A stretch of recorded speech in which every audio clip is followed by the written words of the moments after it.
Lors d'un congé d'invalidité, qui est un congé de plus de 5 jours consécutifs, un enseignant recevra de l'assurance salaire.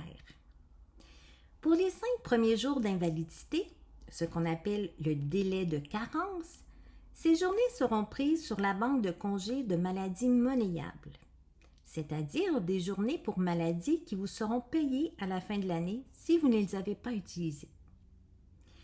Si cette banque est vide, les journées seront prises dans la banque de journées de maladie non monnayables. S'il n'y a plus de journées dans ces deux banques, ce sera aux frais de l'enseignant. Par la suite, l'enseignant devra fournir le rapport médical d'invalidité. Ce rapport numéro SRH-011 se trouve dans la section formulaire du site du Centre de services scolaires.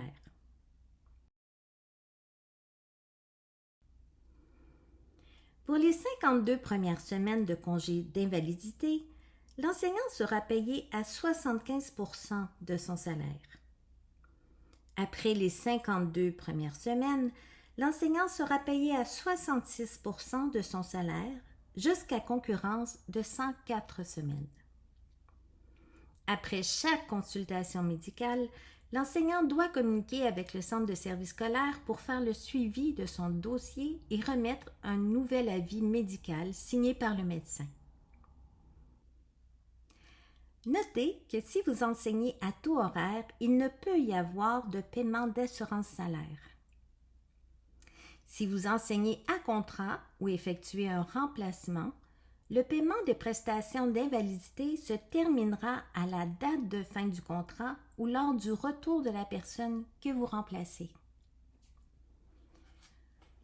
Pour toute question à ce sujet, n'hésitez surtout pas à contacter les représentants et délégués syndicaux de votre milieu scolaire.